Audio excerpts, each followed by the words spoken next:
Ready? What's up, y'all? This is Girl Queen. Be off on the side a cover of Giving the Right of Heart Attack. I'm just from the find the list. You made me glow, but I don't let it go. So, baby, I love you. You are my life. My happiest moments who complete if you were by my side. You're my relation, the connection to the sun. With you next to me, there's no darkness I can overcome. You are the ring.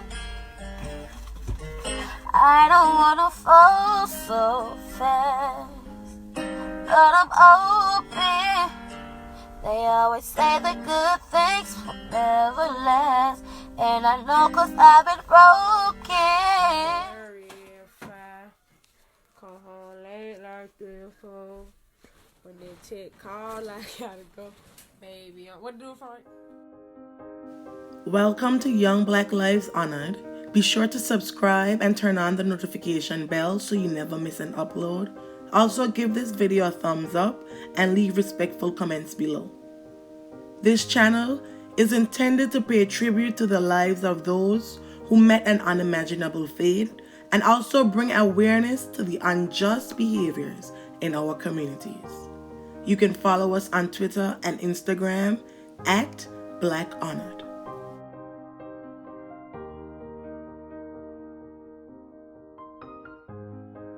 Just before 3 a.m. on Sunday, August 7, 2022, a vehicle doing a burnout struck another vehicle, a silver Infiniti, in a parking lot. A male opened fire immediately after the vehicle was struck.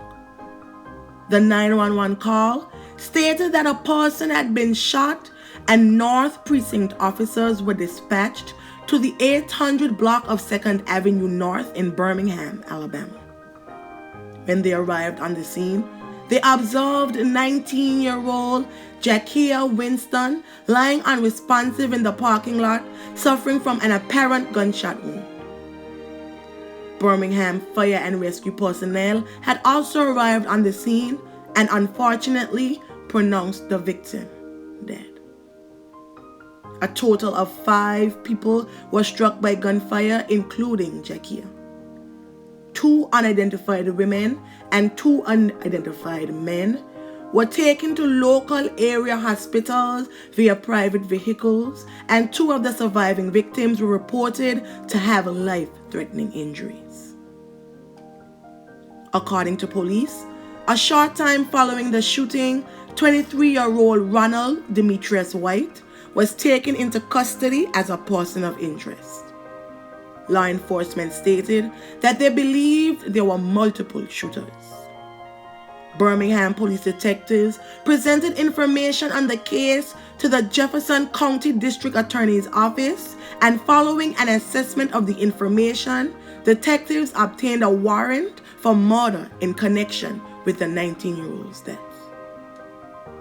A North Precinct officer had observed White outside of a vehicle believed to have been involved in the incident leading up to the shooting. He was ordered held on $1.5 million bond.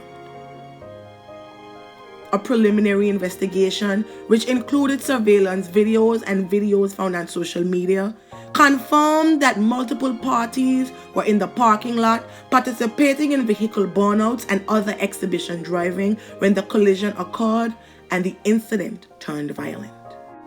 Hours after the deadly shooting, Birmingham Mayor Randall Woodfin lashed out in a statement against exhibition driving in the city. He said what happened was not acceptable and would not be tolerated. Hurt too. Today, city council members frustrated at this ongoing problem. And I hear those people roaring up and down the interstate at 3 o'clock in the morning when I'm still awake. Mayor Randall Woodfin, the police chief, and Jefferson County's prosecutor are coming together to remind people of this very dangerous crime. If you partake in that activity and you ultimately hit someone who's a bystander, who's just standing there, and they die. That is a murder charge. It is called reckless murder, and you can be looking at a 20-year sentence. Right now, people caught will get a ticket for reckless driving, points on their license, and have to see a judge. City leaders say that's not enough to teach a lesson. The city will put stripes or portable speed bumps down in problematic areas. We'll begin putting them in strategic areas that are known for this type of behavior. We hope to do that in the next few weeks. Later down the road, the mayor and others will be in Montgomery, lobbying lawmakers, asking for tougher laws. We will be encouraging citizens in Birmingham to go down and testify from what they've seen, whether it's their small business, whether it's their church, whether you stay in a certain area and you've seen this. While there's one man facing charges in Winston's death, the chief doesn't believe this will be a lesson for others. It's going to take Alabama's lawmakers to listen and take action. Until we start taking people's cars and making them see a judge before they can get them back and stiffen the fines and the penalties, I don't think things will change, unfortunately. During the investigation, surveillance cameras at Buffalo Electric Supply and Washer and Refrigeration Supply Company were found to have captured several cars doing donuts and burnouts. Up to less than an hour prior, a police car even showed up and the lot emptied.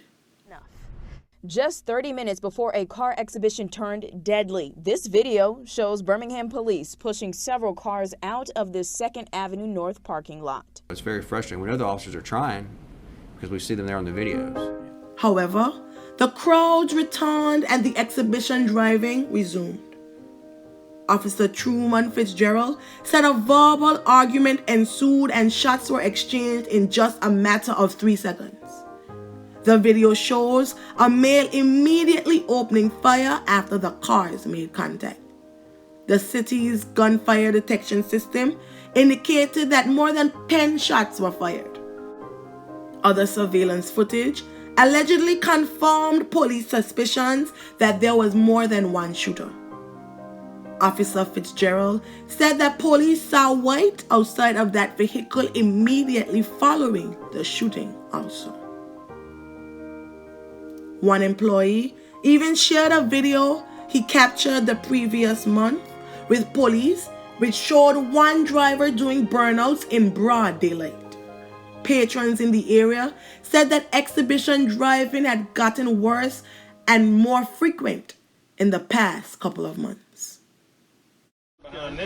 The damage is still clear outside the Buffalo Electric Supply Company, from bullet holes to skid marks. There was a car doing donuts around the truck. Evidence of Sunday morning's so-called exhibition driving that turned deadly. This is definitely not the conversation I want to be having. Birmingham City Councilor Darrell O'Quinn oversees District 5 here.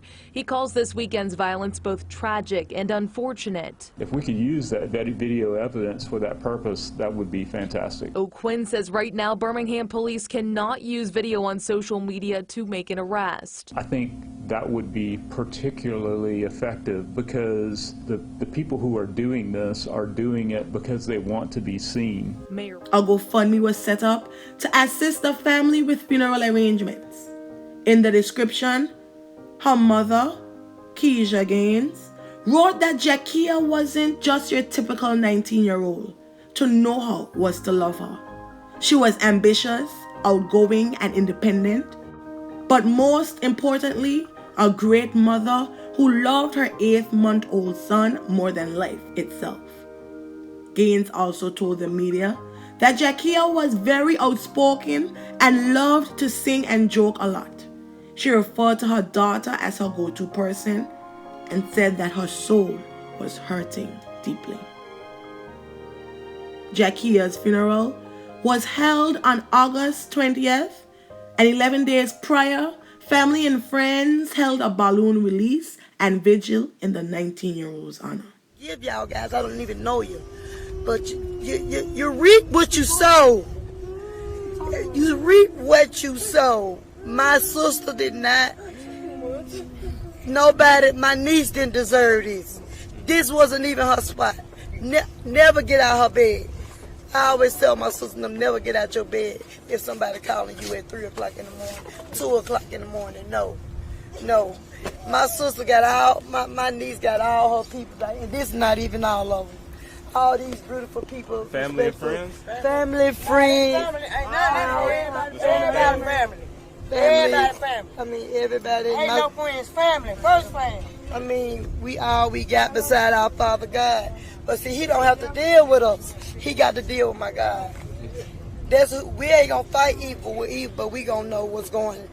We gonna have, it's justice for Butta B. It's justice for Butta B.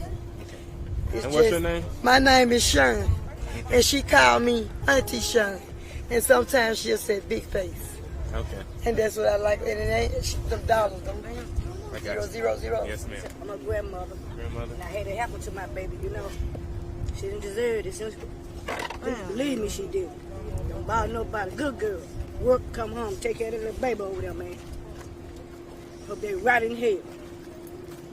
I knew what was going on with Big Boy out the gate. Oh, God. What are you supposed to be here right now, B? I swear I wish you would have stayed at home, man. I wish you would have stayed at home, boy. That's how we getting our day started. She supposed to be at home. She's a really good friend. Yeah, we supposed to be waking up in the group chat every morning. All day. She supposed to be at home. You supposed to stay at home. You supposed to let her at home. At the time of this video, the investigation is still ongoing and investigators are asking for witnesses to come forward. Jakia's father, 37-year-old Frank Winston, was fatally shot in December in Gate City. Jakia's 8-month-old son will now have to grow up without his mother. May the family and friends of Ja'Kia Winston find solace in the happy memories, and may her soul rest in perpetual peace. Thank you.